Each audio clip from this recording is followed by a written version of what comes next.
آج بھی ہم اسی سٹرگل میں مصروف ہیں اور ہماری جو چیلنجز ہیں وہ بڑھتے جا رہے ہیں because of our geopolitical location. کیونکہ آج کی دنیا میں جتنی جیو پالیٹکس کا رول ہے اور جیو اکنامکس کا رول بڑھ گیا ہے, اس حوالے سے پاکستان کی اہمیت بھی بہت زیادہ بڑھ گئی ہے.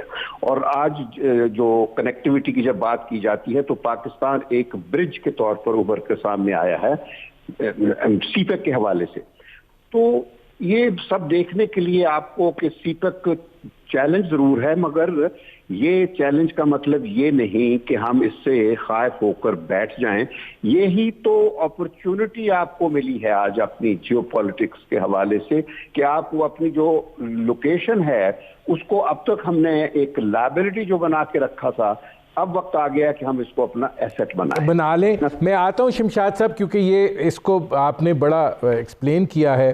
اب ریاض الدین شیخ صاحب اپرچونٹی کی بات کر رہے ہیں شمشاد صاحب, لیکن سی پیک ہمارے لیے ایک بڑا چیلنج اس لیے بھی ثابت ہو رہا ہے کہ عالمی قوتیں جو ہیں وہ بھی اس کو نہیں چاہتی ہیں. پھر ہمارا جو ہمسایہ ملک ہے اس کے ساتھ جو دوسرا اختلاف ہے اس پر بھی آتے ہیں. آپ سمجھتے ہیں کہ یہ ایک بڑا چیلنج ہے پاکستان کے لیے, رہا ہے پورا سال؟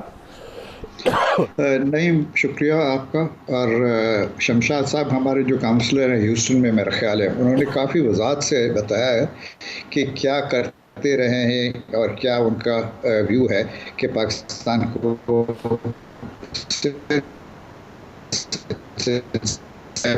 کس طرح کے چیلنجز رہے ہیں.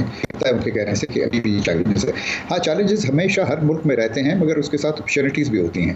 یہ اچھی چیز ہے کہ پچھلی چیزیں دیکھی جائیں تاکہ اس کے ساتھ کچھ نہ کچھ لیسن سمجھتا ہے, پتہ چلتا ہے. اب اگر آپ دیکھیے گا کہ ہمارے پاس سی پیک کا ہے, اٹس بہت چیلنج بھی ہے, اس میں اپرچونیٹیز بھی ہیں. چیلنج بالکل رہے گا کیونکہ اس کے اوپر کافی لوگوں کو اعتراض ہے, کافی لوگوں کو اس طرح, یہاں تک کہ ہمارے نیبرز کو بھی, both probably on the east and west and probably across the Gulf also, کہ ہمارے دوست ہیں مگر اس کے ساتھ ان کے اپنے نیشنل مفاد میں نہیں لگتا ہے ان کو کہ یہ ہونا چاہیے. حالانکہ ہماری اور چائنا کی بھی یہ کوشش ہے کہ سب کو انوائٹ کیا جائے, اس کو ایک ریجنل روڈ بنایا جائے. It's not only a CPEC, it is a regional connectivity جو ساری اس خطے کو آپس میں جوڑ سکتا ہے, اور اس کے اندر بہت ساری اپرچونیٹیز ٹریڈ کی ہو سکتی ہیں. کیونکہ جیسے آگے بڑھے گا یہ جتنا فیوچرسٹکلی ون سیز دس کہ اس رستے کے ساتھ کیا ہوتا ہے, کہیں پہ بھی اگر آپ کے پاس کوئی رستہ بنتا ہے تو اس کے ساتھ ایک بڑی اکنامک ایکٹیویٹی جنریٹ ہوتی ہے. اور جن جن ملکوں میں سے یہ جا رہا ہے وہ practically central Asia, Russia, China کے اوور پروونس اور باقی ساری پریکٹیکلی یہاں پہ ایک دفعہ چائنا میں انٹر کرتا ہے کشگر سے تو اس کے بعد وہ کسی طرف بھی یورپ پہ بھی جاتا ہے, سینٹرل ایشیا سے ہوتا ہوا اپنا ایسٹ کوسٹ پہ بھی جاتا ہے آف چائنا, اور اس کے بعد نیچے آتا ہے سیلون کی طرف بھی, اور نیچے برما سے ہوتا ہوا سارا آ کے واپس یہاں پہ گلف میں اس کے ساتھ ملتا ہے. Basically South China Sea loses a lot of its importance in the way of being, if it is blocked, this alternate available. خالی alternate ہی نہیں ہے مگر it is much shorter route, اور shorter route is not only to China or to Russia, it is short route to all the other countries of Central Asia and also Europe.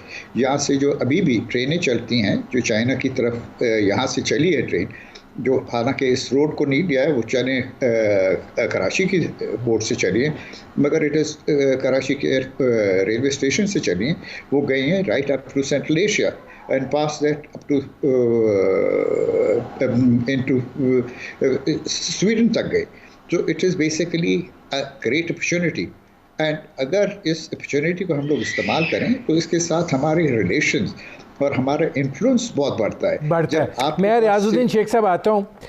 اس میں شمشاد صاحب ذرا اب یہ فرمائیے گا کہ جو ایک اور چیلنج رہا وہ کشمیر کی صورتحال جو ہے وہ رہی ہے, اور ظاہر ہے بھارت نے جس طریقے سے اس کو انیکس کیا, اور آج تک کشمیری جو ہیں ایک زندہ جیل کے اندر جو ہیں وہ موجود ہیں اور مبہوس ہیں اور ظلم اور بربریت کا سامنا کر رہے ہیں, انسانی حقوق کی بدترین پامالی کو فیس کر رہے ہیں. پاکستان نے جس طریقے سے اس معاملے کو ڈیل کیا ہے, آپ سمجھتے ہیں کہ یہ ایک مؤثر طریقہ تھا؟ یہی حکمت عملی ہو سکتی تھی؟ ہاں ندیم، اس سے پہلے میں ایک ایڈ کر دوں سی پیک کے حوالے سے کہ سی پیک کو ہمیں سمجھنا ہوگا کہ یہ صرف سڑکیں یا پل بنانے کا پروجیکٹ نہیں تھا. بنیادی طور پر پریزیڈنٹ شی جن پنگ کا ویژن تھا اور ان کے ذہن میں جو آئیڈیا تھا سی پیک کو انٹروڈیوس کرانے کا، اگرچہ اس پہ تو کام تو بہت پہلے سے ہو رہا ہے، مشرف کے وقت شروع ہوا تھا، تو یہ تھا کہ یہ جو خطہ ہے اس میں کنیکٹیویٹی کے ذریعے سے چائنا کو ان کے اپنے پوائنٹ آف ویو سے جو ویسٹرن چائنا ہے اس کو منسلک کرنا، جو مشرق وسطیٰ ہے، سینٹرل ایشیا ہے اور یہاں کے راستے پھر میڈیٹرینین تک، یورپ تک اور پھر آگے افریقہ تک لے جانے کا. تو وہ دو روٹس ہیں، آپ کو تفصیل میں نہیں جاؤں گا. جو پرانے روٹس ہیں، سلک روٹس، ایک ادھر سے آ رہا ہے ایسٹ ایشیا، سری لنکا کی طرف سے، برما کی طرف سے، میانمار کی جانب سے، اور ایک یہ ہمارا ہے. تو یہ جو ہے کنیکٹیوٹی، یہ صرف برجز بنا کے نہیں ہے. اس کا مطلب یہ ہے کہ ہمیں ٹریڈ کو بھی ملانا ہے سارے خطے کے ساتھ، اکنامک پالیسیز کو بھی ملانا ہے، پیپل ٹو پیپل کانٹیکٹ بھی، سسٹمک ہارمونائزیشن لے کے جانی ہے، اور ایک طرح سے جو بڑا لارجر کانسیپٹ ہوتا ہے پیسفل کو ایگزسٹنس کا، اس کو لے کر جانا ہے without interfering in any countries internal matters. تو یہ اس حوالے سے ایک نیا کانسیپٹ ہے، نیا ویژن ہے، جو غالباً دوسری جنگ عظیم کے بعد پہلی مرتبہ اس قسم کا انیشیٹو لیا گیا ہے. تو ٹھیک ہے شمشاد صاحب، مجھے ذرا یہاں پہ ایک بریک لینا پڑ رہا ہے، میں بریک سے واپس آتا ہوں. ناظرین، ہماری گفتگو جاری ہے، ایک مختصر سے کمرشل بریک کا وقت ہوا ہے، ملتے ہیں اس وقفے کے بعد.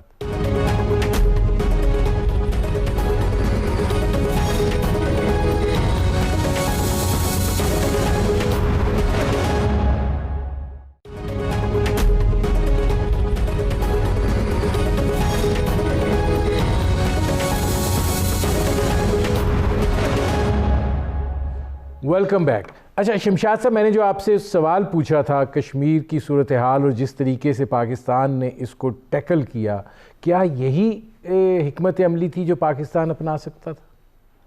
دیکھیں، کشمیر پہ جتنا پاکستان کی پیش رفت ہوئی ہے گزشتہ 1-1.5 سال میں نہیں سمجھتا کبھی ہماری تاریخ میں اتنی ہوئی ہو. کیونکہ وہ جب آپ اپنے سامنے رکھتے ہیں جس قسم کے مسائل سے دنیا کنفرنٹڈ ہے، اور ہم بالخصوص مودی کے حوالے سے جس طرح انہوں نے کشمیر میں 5 اگست کے اقدامات کر کے آپشن جو سب کے لیے بہت مشکل کر دیے ہیں، تو عمران خان کی جو پرسنالٹی کی وجہ سے اور جو جس طریقے سے انہوں نے کشمیر کے مسئلے کو یونائٹڈ نیشنز میں اٹھایا اور عالمی سطح پر رکھا، تو آج جتنی اویئرنیس کشمیر کے حوالے سے ہے، ہیومن رائٹس کے حوالے سے، میں نہیں سمجھتا کبھی پہلے ہوئی تھی. اور بلکہ میں سیدھا بات یہ کر رہا ہوں کہ ہماری سفارتکاری اتنا کام نہیں کر سکی 70 سالوں میں جتنا عمران خان نے 2 سالوں میں کشمیر کے حوالے سے کر دیا ہے. کیونکہ اس سے پہلے تو کشمیر کی نوعیت ہی ایک اور قسم کی ہو گئی تھی. آپ کو یاد ہوگا کہ 1949 میں شیخ عبداللہ جیسے لوگوں کی وجہ سے انڈیا نے اپنا قبضہ جو تھا اس پر ایک پردہ ڈال دیا تھا، جس کو آرٹیکل 370 کہا جاتا ہے. تو یہ اب عمران خان کے ہوتے ہوئے وہ پردہ اٹھایا گیا ہے. یعنی یہ میں نہیں کہہ رہا کہ ہم نے اٹھوایا ہے، مودی نے اٹھا دیا، اور یہ اس نے اپنی طرف سے تو بڑی چال چلی تھی، لیکن اس کو نہیں پتا تھا کہ یہ ایک بڑی مہلک چال چل رہا ہے اپنے لیے. کیونکہ وہ پردہ اٹھنے کے بعد کشمیر پر جو ایگریشن تھا انڈیا کا، وہ سب کے سامنے کھل کر آ گیا ہے، نیکڈ ایگریشن کھل کر آ گیا ہے. اس وجہ سے عمران خان کو پذیرائی ملی ہے، اور کچھ کسی حد تک ہم نے اقدامات اٹھائے بھی ہیں، لیکن ابھی بہت کام کرنے والا کرنا باقی ہے. میں شمشاد صاحب آتا ہوں. یہی سوال جو ہے ریاض الدین شیخ صاحب، ظاہر ہے لائن آف کنٹرول کی صورتحال بھی آپ کے سامنے ہے، بھارت کا رویہ بھی آپ کے سامنے ہے، کشمیریوں کی صورتحال بھی جو ہے وہ آپ کے سامنے ہے. شمشاد صاحب کہہ رہے ہیں کہ مؤثر طریقے سے اٹھایا گیا، لیکن جب بات کی جاتی ہے تو یہ کہا جاتا ہے کہ ہم اتنا بھی نہیں کر سکے کہ کشمیریوں کو کوئی ریلیف ہی مل جاتا, کوئی کرفیو میں نرمی ہو جاتی, کچھ ہو جاتا, اور ہمیں جو ہے کچھ زیادہ کرنے کی ضرورت تھی. تو وہ زیادہ کیا جا سکتا تھا؟ یہ جو گزشتہ ایک سال میں جو کچھ لائن آف کنٹرول پہ ہوا ہے, جس طرح ہم نے بھی شہادتیں اٹھائی ہیں, تو یہ سلسلہ کیا اسی طریقے سے پھر ہم آگے بھی دیکھیں گے؟ شکریہ ندیم. اصل میں اس پریمبل کے بعد little else to be added. Let me just say this کہ انڈیا نے جب مودی نے یہ 370 کو ایبروگیٹ کیا, بلکہ انہوں نے اپنا امینڈ کیا کہ سارے جو بھی ان کے علاقے ہیں ان کو یونین اسٹیٹ یا یونین ٹیریٹری کہہ سکتے ہیں, تو اس کے ساتھ خالی کشمیر نہیں, سارا انڈیا اس کے اندر آ گیا. اور سارے انڈیا کا مطلب ہے خاص کر کے eastern south eastern states of India, Assam and east of Assam جو ہے, there are about I think 8 or 10 states there, and all told there are 18 states which are actually affected directly with it or which are resisting. اس کے ساتھ internal issues India کے بہت سارے بڑھ گئے ہیں. Now کیا ہوا اس 370 کو اپلیکیٹ کرنے میں, جس کے خلاف ہم نے یہ نہیں کہا کہ آپ نے انڈیا میں کوئی ایکشن لیا. What we have actually objected to and what we should object, and our diplomacy should be seeing to it that it is done at all levels, even if it is a small council level, that it should be کہ ہم نے ہر ایک جگہ پہ یہ بتانا ہے کہ آپ نے 370 کو اپروگیٹ کر کے کشمیریز کے ساتھ کیا کیا ہے. آپ نے باقی جتنے اسٹیٹس ہیں ان کے ساتھ یہ چیز نہیں کی ہے جو آپ نے کشمیریز کے ساتھ کیا ہے, کہ you have had a lockdown. پچھلے پریکٹیکلی آج آپ سمجھیے گا دسمبر کے آخری خطے میں ہم لوگ, تو اس کے اتنے عرصے تک وہاں پہ ایک لاک ڈاؤن رہا ہے. آپ کا سارا میڈیا کا ان اے مینر یو کی ناٹ ٹرانسمٹ, یو کی ناٹ اسپیک. وہاں پہ آپ کا ابھی تک آپ کی جو انٹرنیٹ ہے it is not available freely to the people, therefore people can not speak to each other as such, they can't tell.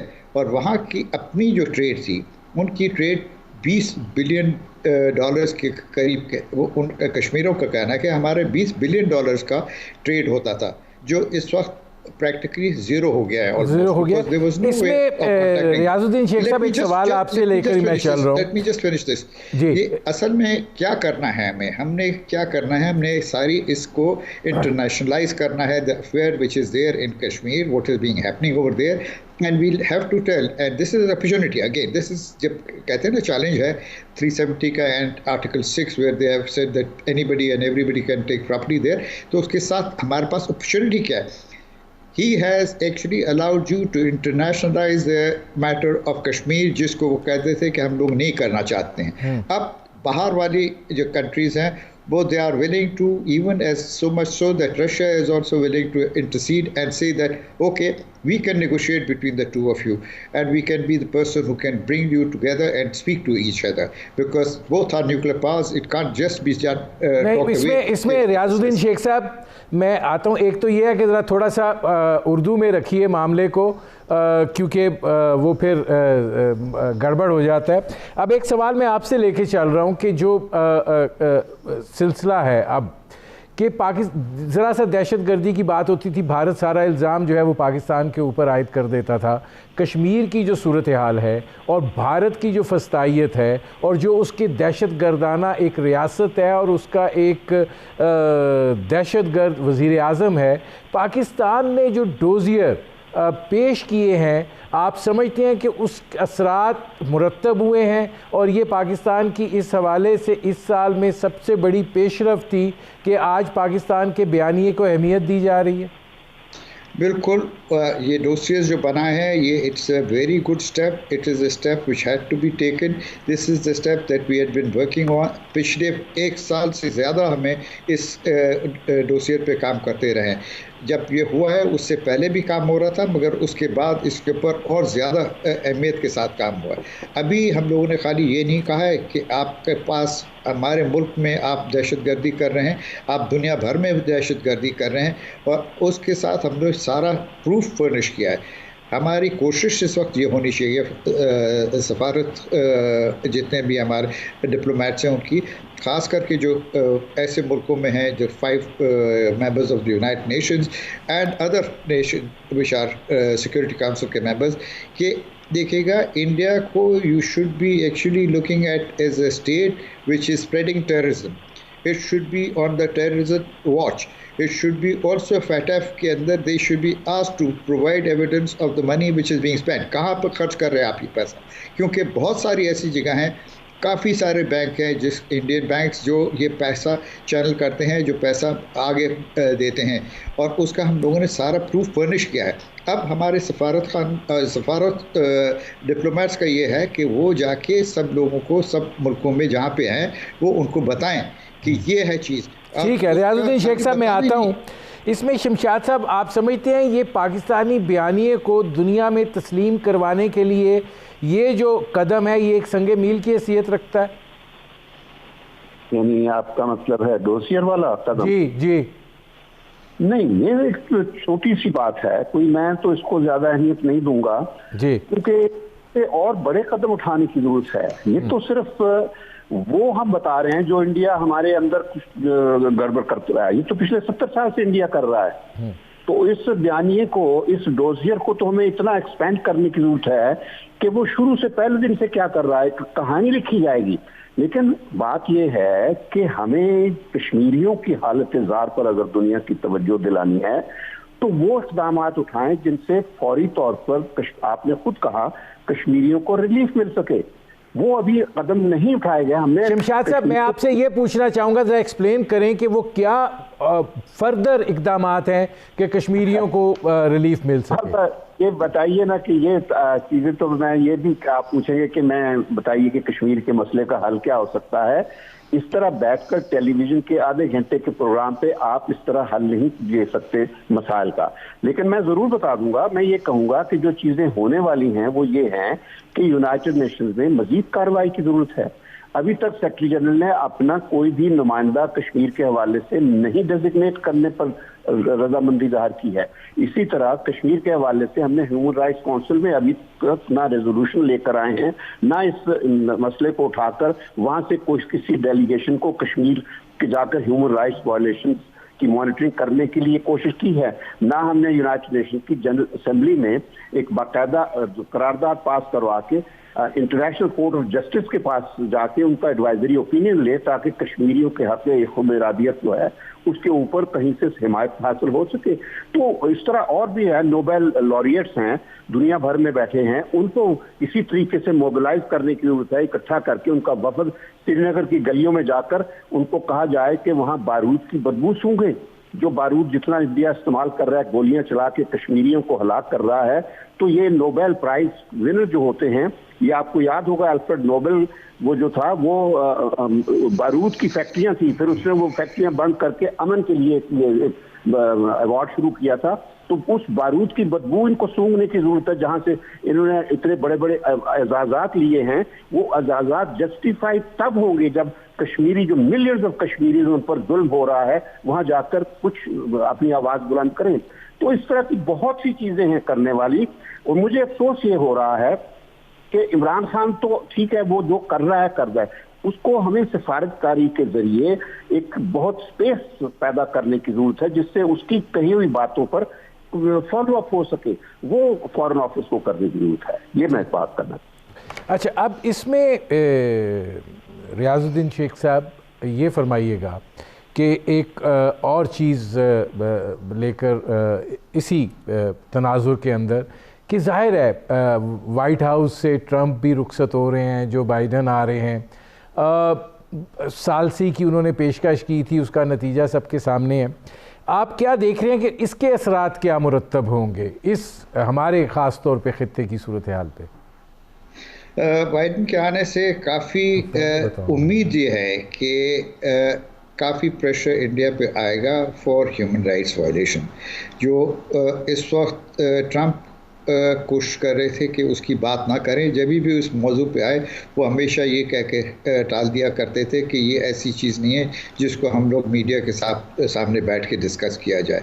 جہاں تک ہم نے ابھی تک جو کیا ہے اور اس ڈوسیئر کا کیا افیکٹ ہوا ہے اور اس ڈوسیئر سے پہلے کیا افیکٹ ہوا ہے, میں نے جب کہا کہ وہاں پہ ایک لاک ڈاؤن ہے اور انٹرنیٹ نہیں ہے, مگر اس کے باوجود اس وقت انڈیا نے الاؤ کیا ہے for all the Kashmiris to travel inside India and back جو پہلے اویلیبل نہیں تھا.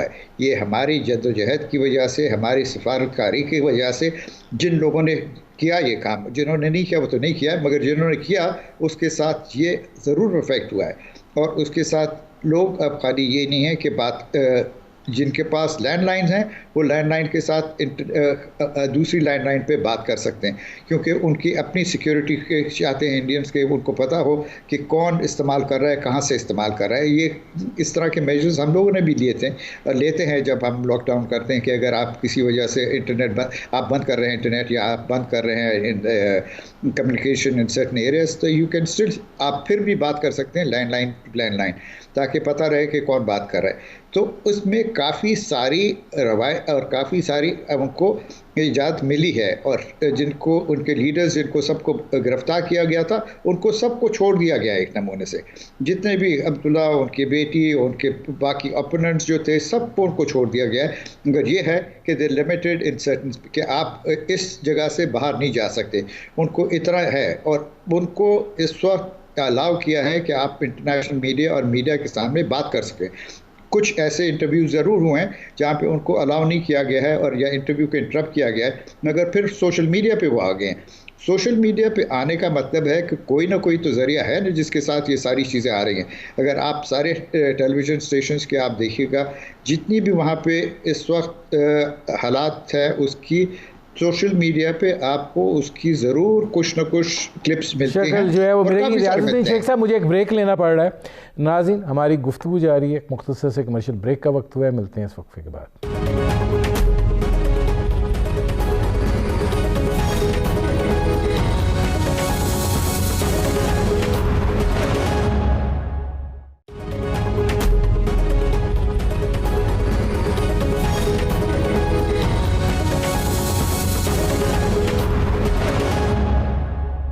Welcome back.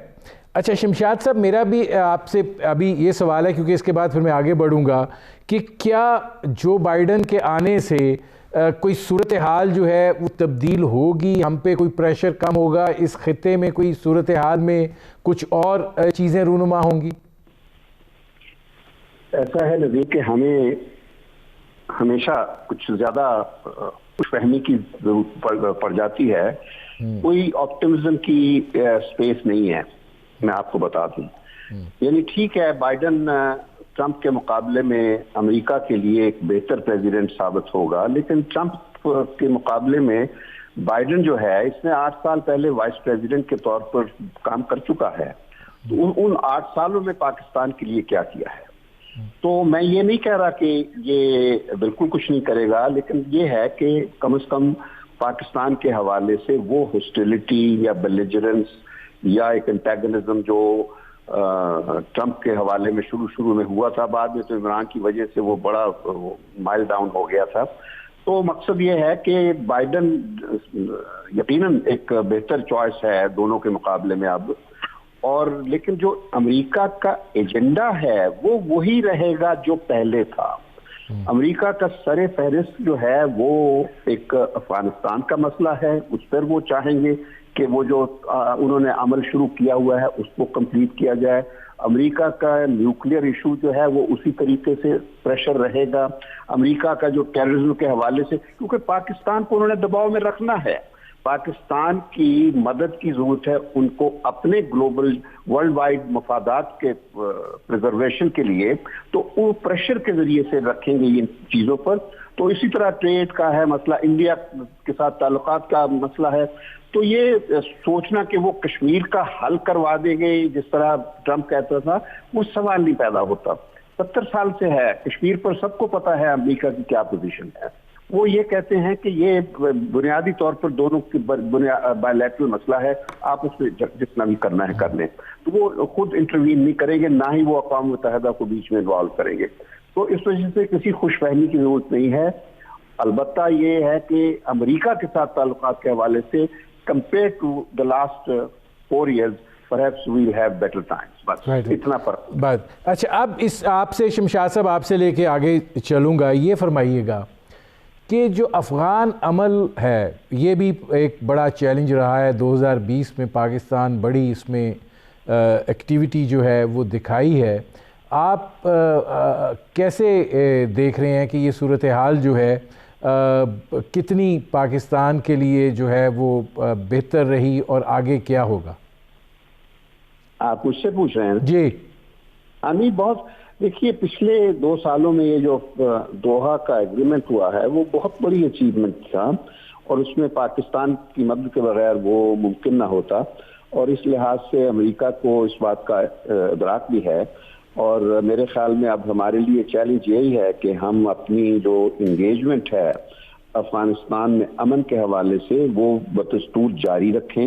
اور کیونکہ میں جاری رکھنے کی اس وجہ سے کہہ رہا ہوں کہ ہم نے ہمیشہ افغانستان میں امن کی مدد کی ہے، کوشش کرتے رہے ہیں ان کو مدد کرنے کے لیے. یہ اور بات ہے کہ افغانستان خود امن کے مسئلے پر جو اپنے ڈویژنز ہیں، اپنے آپ کو انہوں نے تقسیم کر کے رکھا ہوا ہے، فیکشنل ڈیوائڈ جو ہے، اور پھر جو خطے میں سے دوسرے اسپوائلرز ہیں جس طرح ان کو کھلی چھٹی دے رکھی ہے امن کی کوششوں کو سیبوتاج کرنے کے لیے، اب ہم امید یہی کر سکتے ہیں کہ افغانستان میں ان کوششوں کو ناکام بنایا جائے گا اور امن کی طرف ایک پرخلوص کوشش کی جائے گی. اچھا، اس میں شمشاد صاحب آتا ہوں. ریاض الدین شیخ صاحب، آپ کیسے دیکھ رہے ہیں اس افغان امن پروسیس کو، اور آپ کیا دیکھتے ہیں کہ جب 2021 آئے گا تو کیا صورتحال اس وقت ہوگی؟